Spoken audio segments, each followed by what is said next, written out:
Christ Triumphant, April 5th, Daily Devotional by Ellen G. White. God's outward seal signifies inward faith. When your children shall say unto you, What mean ye by this service? That ye shall say, It is the sacrifice of the Lord's Passover, who passed over the houses of the children of Israel in Egypt. Exodus chapter 12, verses 26 and 27. Every human agent is merging his or her character under one of two heads, the Prince of Life or the Prince of Darkness. If we serve sin, we shall meet the reward of the transgressor of the law of Jehovah before the judgment seat of Christ.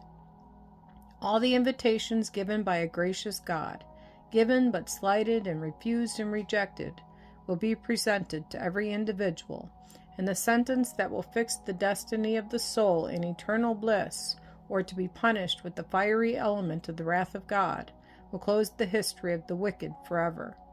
The condition given to the Hebrews in Egypt on that night, when the firstborn were slain, was that every family should manifest that faith in the message given them of God that would lead them to act in perfect obedience to the directions given them of God.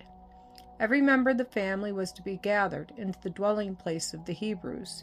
They were to eat the Passover with their preparations all made for their departure, even with their staffs in their hands.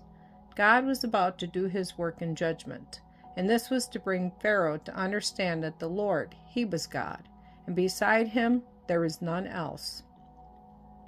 The angel of God was to pass over the houses of the Hebrews, with the blood sprinkled on the lintels and doorposts. The sign was to be respected. But suppose that the inmates of the house were careless, and did not gather their children with them in the house, or suppose the children who had been born and brought up in Egypt thought this only a whim and altogether unnecessary, and should refuse the entreaties of their parents, making some excuse as did those called to the marriage supper. Then the judgment of God would not spare, but the stroke would as surely come upon the firstborn of the Hebrews as the firstborn of the Egyptians. What is the condition of those who keep the commandments of God and have the faith of Jesus? If in families there are those who are refusing obedience to the Lord and keeping his Sabbath, then the seal cannot be placed upon them.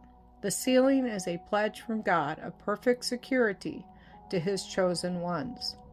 Sealing indicates that you are God's chosen. He has appropriated you to himself. As the sealed of God, we are Christ's purchased possession, and no one shall pluck us out of his hands.